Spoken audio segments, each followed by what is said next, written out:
Alrighty, everybody. We will begin the IPDA debate if everyone is ready after I tell the resolution. Okay. The resolution today is unpaid internships do more harm than good. I'm representing the affirmative position, and my name is Jacob. I'll be representing the negations position. Really? Okay. I will be timing myself on a phone now. Sorry, I did. No sudden judges here, maybe. Okay. Alright. 5 minutes now. I would like to give an amazing thank you for everybody for being here. I'm truly honored and I'm truly happy to be here. I'm debating against Jacob. Alright. Today's resolution. Unpaid internships do more harm than good. I really do believe this. He's going to say, nah. I'm going to say, Alright. Let's define some nots and ahs. So, unpaid internships or specifically internships, is a period of time during which a student or new graduate gets practical experience in a job, for example, during a summer holiday. Unpaid is obviously you're not paid for that job. Let's define good, bad, and whatever, right? So harm is have an adverse effect on, good is benefit, and so with all of those definitions out the way, it's simply that unpaid internships harm you more than they benefit you. That's what we're going to be arguing today, and obviously the person, or specifically the value, is the student. Let's jump into the first, background. I want to talk about some background points. 2 of them here. According to Stanford University, there's a difference between volunteering and unpaid internships. This is important. Volunteering is donating your time without remuneration, or another type of compensation to any organization whose primary purpose is charitable or humanitarian. So this is the Red Cross, this is you helping understudied children in schools. This is not unpaid internships, this is volunteering. Unpaid internships they list out is primarily offered by the private sector and are typically related to your major field of study. With that out of the way, let's jump into our very first contention of accessibility barriers. Once again, accessibility barriers. The claim here, and specifically why unpaid internships harms you more as a student, the accessibility barriers that it possesses. To subpoint A, unpaid internships impose direct and indirect costs, specifically transportation, meals, attire, and lost wages. What this leads to is inaccessibility for lower income and first generation students. The evidence. According to Inside Higher Education on September of 2023, they talk about how the National Association of Colleges and Employees has observed in its data that unpaid internships are not only challenging to access, but also lead to worse favorable employment outcomes for graduates. Specifically, let's talk about who actually gets unpaid internships. Well, we see that white, rich families, specifically white men, are disproportionately as likely to get these unpaid internships. Let's talk about who is less likely. And, sorry, my apologies. Who is likely to get paid internships? We see that white men are more likely to get paid internships, and they're more likely to get, this. Alright. And so, here's the thing. They are in both examples being more benefited. Specifically, what my source lists out is that black students are more likely people to be found to have unpaid internships, right? Women are more likely to have unpaid internships. So specifically, I know it's a little weird, but white guys are the most likely to get internships, right? But women are more likely to get unpaid internships than paid internships, and black men are more likely to get unpaid internships than paid internships. That's the confusion. Alright, let's move on to the subpoint B. According to CNBC, 40% of internships are unpaid. What does this mean? What does this mean? And so specifically, the broader result of all of this is that it is reinforcing inequality.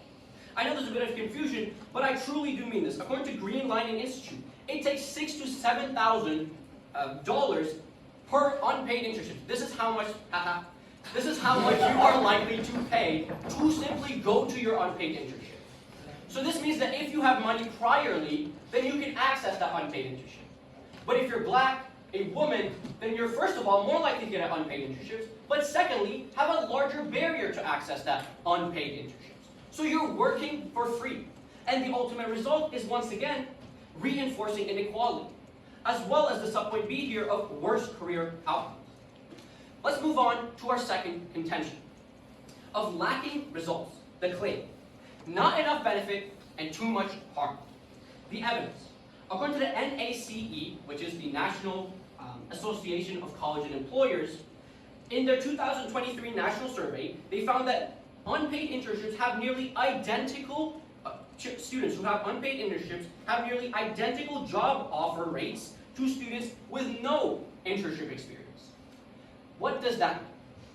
That means that once again, there is a barrier gap to getting these internships in the first place, but even if you do get it, you have to pay a lot for it, but it doesn't even help you in the long run.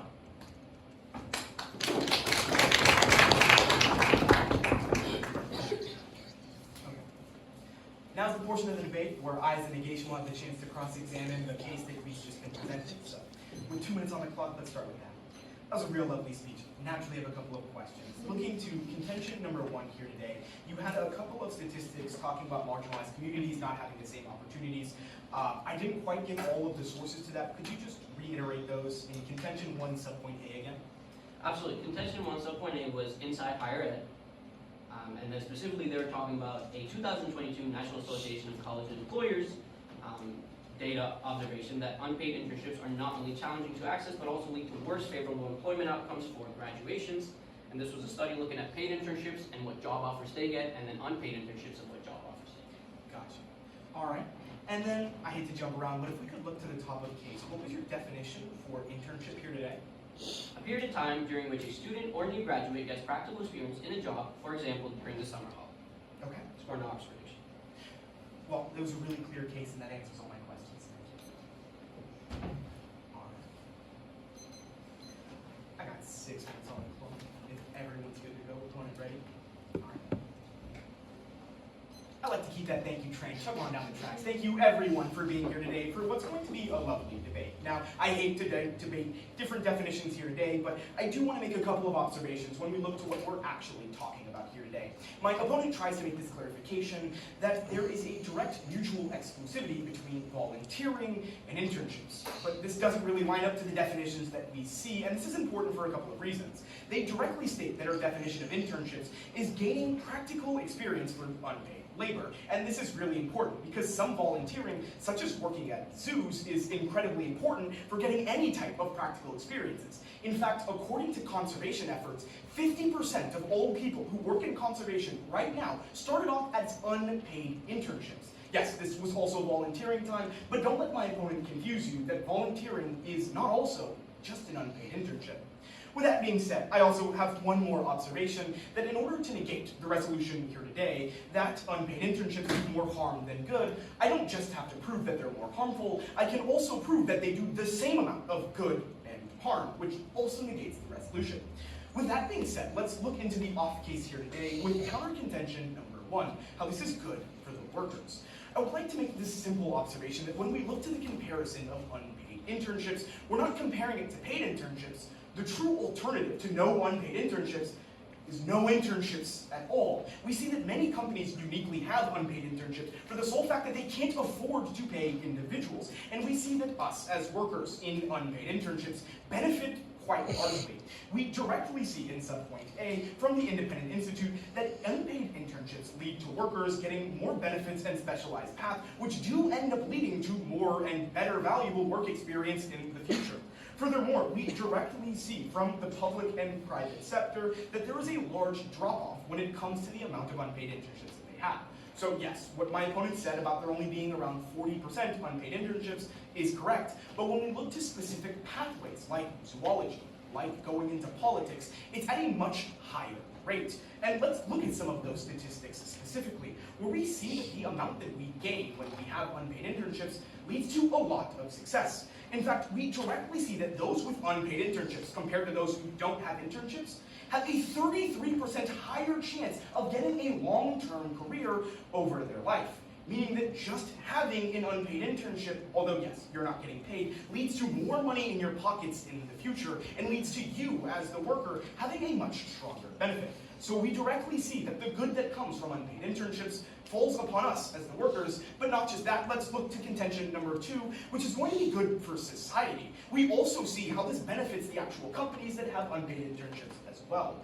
Our subpoint A is going to talk about government. Once again, looking towards politics, we see that 80% of all clerical work done nationwide at the city level is done by unpaid interns. So some of the great things we've seen from unpaid interns is having a society that can function with clerics. Once again, if we got rid of unpaid internships, our courts would be 80% slower, our systems would process 80% slower, our government would literally not be able to function at the same capacity that it is today. And we can't just spend money to pay for these internships, as we see that there is over $1.4 trillion of debt just at the local level of government. This directly means, once again, that it's not paid versus unpaid, it's unpaid versus no job at all. Once again, stalling our systems and creating a massive problem. But it doesn't just stop in politics. Let's look to subpoint B, which is talking about zoos. We directly see that 82% of all jobs at zoos are unpaid work. Whether that is volunteer work or some type of internship, it's unpaid. The massive problem of this is that over 50% of workers that, once again, get into conservation started at an unpaid internship. We directly see why this is so important, because if we didn't have unpaid internships, nonprofits like zoos would not be able to function, would not be able to do the conservation work that they do on a day-to-day scale, which is immense. When we look to just our backyard with the San Diego Zoo, the amount of work that they rely on volunteer and unpaid work is critical. And all the conservation, all the amazing things that they do are not just good from zoos, but they're good that comes from unpaid internships. Now we can move to subpoint C, which is going to be called the arts, because we once again see that in work such as museums, you also are heavily dependent on things that come from unpaid internships. In many cases, museums have 90% of their labor being unpaid internships. And specifically, we see in a Trump administration where the National Conservation of Arts has been cut by $100 million, unpaid internships are the most crucial point they've ever been in, because without these internships, museums collapse. The labor can't keep functioning, and there's just nothing left. So once again, when we look throughout this debate, don't let my opponent come up here and say that it's paid versus unpaid, because that's not true. Because the institutions that uniquely use unpaid internships at the highest capacity don't have the money to transition into a paid internship. Now, let's look into the case that my opponent made and get a couple of responses. Contention 1 here is going to be looking at accessibility, which most of the sources that they give look at paid versus unpaid. Whereas if we look to the sources that we give, which is unpaid versus no internship at all, we see 33% growth year over year for individuals. They also directly talk about how there's this large issue of racial profiling or stereotypes that come into play on who gets these opportunities. Well, I would also like to say that it's these marginalized communities that would suffer the most if you take away the unpaid internships. The good that it provides is giving these people the ability to have more work in the future. And when we look to contention number 2, where they say that there's lacking change, if you look to the direct source that they give, that's the same source I'm giving, that says that there's a 33% increase. If you just look at their numbers a little more specifically, you'll see that unpaid internships absolutely do more good than they do harm.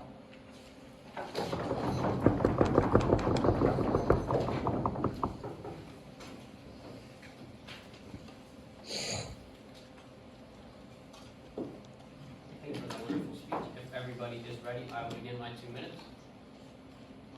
Starting now. Can I please get your contention 1 subpoint A again? Better specialization, was it? Yeah. Yeah, what was that? So specifically subpoint, or contention 1, subpoint A, was talking about how there is, let me reread that again. Oh, yeah. It's just directly talking about how unpaid internships are the only avenue that the average worker has or college student has to be able to get like really specified work experience. As we see, without unpaid internships, the job is just so competitive that it wouldn't be accessible to most people. I see. Well, what is the source specifically saying, and what's the source for? Gotcha. So it's the Independent Institute that directly says that unpaid internships lead to workers to better, more specialized paths than those without. And then it also goes on further in other sources to say that there's a disparity. So like on average, like you said, internships are around 40% unpaid, but in certain specialized fields, they can jump up to as high as like 90%. Okay. And then you mentioned this like difference between that like zoology and such. Mm-hmm.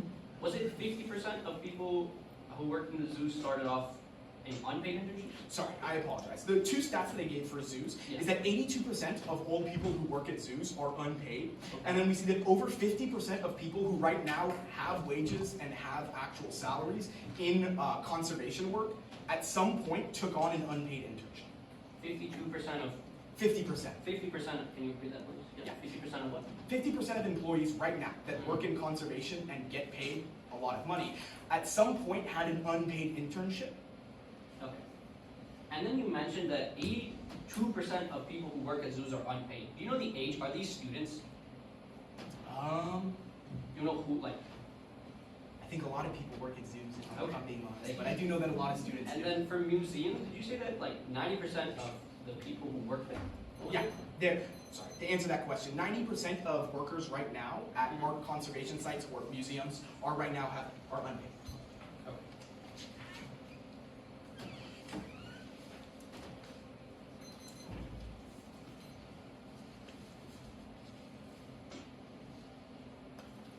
If everybody is ready, I will begin my 3 minutes.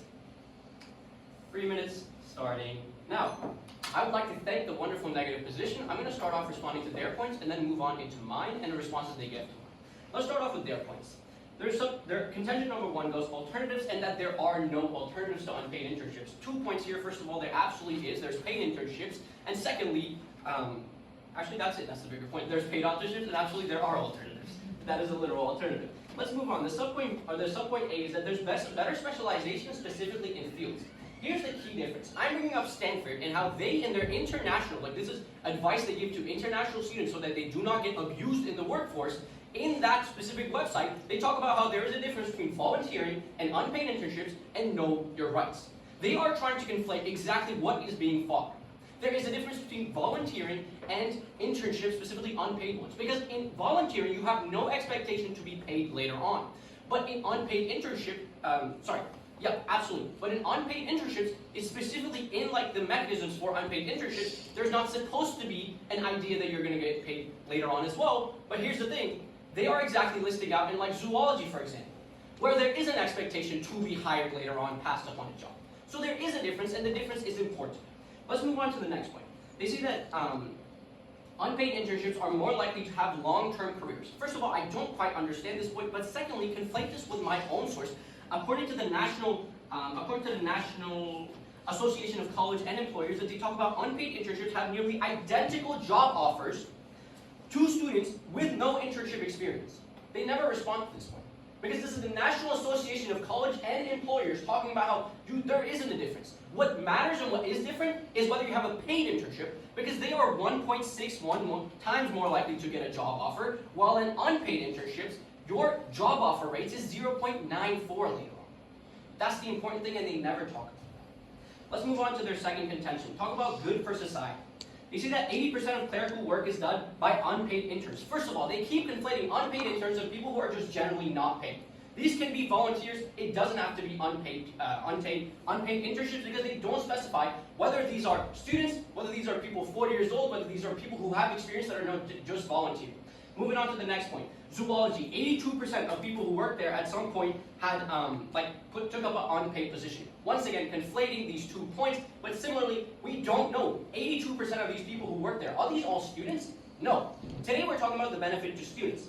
And clearly you see now, moving on to my case, and you can cross-reference this with the museum point. Once again, we don't know. Are these all students that are working in museums? I don't think so. So we're not just going to buy that point. Let's move on. When you buy here, you just go to my impacts that were unresponded to. Once again, that you as a woman are more likely to be offered an unpaid position. If you are black, you are more likely to be offered an unpaid position on your own dime. You have to go to work and do the exact same job that paid employees are being paid for.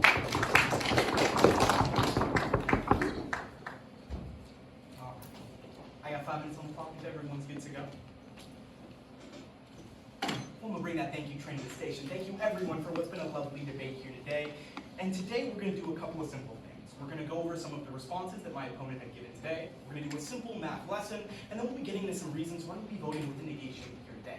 So let's get into that. On their responses to contention number 1, they make the articulation that there are these paid internships that are the alternatives to unpaid internships. Once again, this just isn't true. If you look specifically to the examples that we give, whether we look to clerkships, whether we look to zoos, whether we look to museums, all of these things are either in massive amount of debts or the little money they do have is being cut at the national level. So we literally see that it would not be able to be spent on paid internships. There is no other alternative. It's not like we can just magically make money at some of these institutions. And furthermore, they also state this source that says that there are nearly identical job offers to those who have unpaid internships to those who have no internships at all.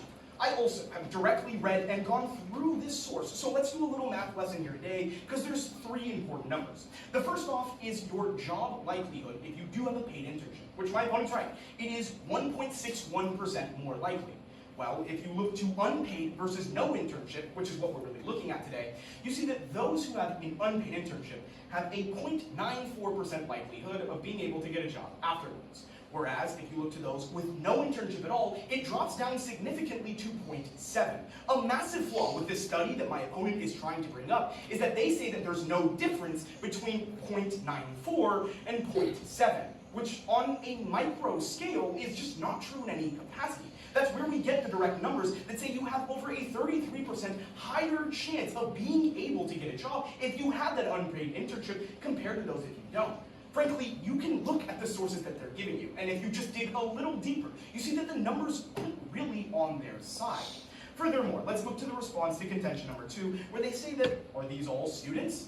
If it's not all students, it shouldn't fit into our weighing mechanism today of what is best for students. And to that I'll say a couple of things. Number 1, I think a student can be defined as a whole bunch of things. And frankly, just because you could be some 65-year-old who's retired and wants to take up some work at the museum doesn't mean you're not still learning. It doesn't mean you're not still a student in some capacity. But not only that, we can get into the articulation more that these unpaid workers hold up institutions that students rely on, like zoos, like museums, like library works, like political clerkships. All of these things, even if they're not held up by students, still benefit students in a large capacity.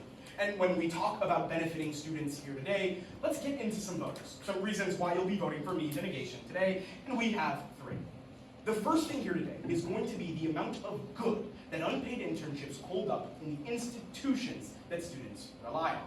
What those look like is zoos. What those look like is research institutes, things like libraries, things like political offices. Hell, something as simple as a museum, all of which is only being propped up by unpaid internships. In some cases, they make up 90% of the labor force, and even if that isn't students working, sure, maybe they're not the ones benefiting from the career, but they are the ones that's benefiting from having access to those institutions, from having access to that research. So when you're weighing the harm versus good that unpaid institutions and unpaid internships can create, we directly see that the good is institutions students rely on depend on unpaid internships.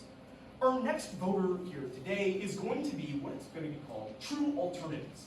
Because once again, we can't just make hundreds of millions of dollars that would be needed to transition all of these unpaid internships into paid internships. So voter number 2 is true alternatives. Because the good that unpaid internships do is give you some type of work, give you some type of experience, whereas the alternative is what my opponent lies out. It's incredibly racialized boundaries, it's nepotism, it's problems that come behind having paid positions, which unpaid internships uniquely move away from. It uniquely helps marginalized communities, it's uniquely positions that stop alternatives, like not having any jobs, not having any internships at all, and giving you that competitive edge. So voter number 2 is going to be the benefit of the true alternative. And voter number 3 here today is going to be very simple, because my opponent hasn't really outlined how this is harming students at all. If you don't want to work for free, just don't take up the job. It's that simple. But for those of you who do want to take up that unpaid internship, you can see that the third and most important voter is that on average, that unnoticeable difference that my opponent tries to bring up is a 33% higher likelihood of landing a job. For all these reasons and more, we directly see that the students and the good that's created from unpaid internships is the jobs you get, the opportunities you hold, and the institutions that we rely on. And if that's not enough good to show that unpaid internships outweigh more than harm, well, I don't know what it would take.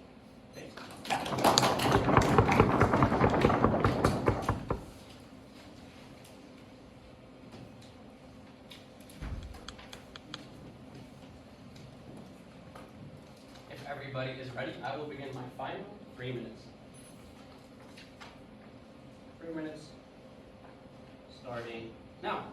As I'm ending this debate off, I want to thank everybody for listening to us. I know we blabbered on a lot. Me mostly. All right.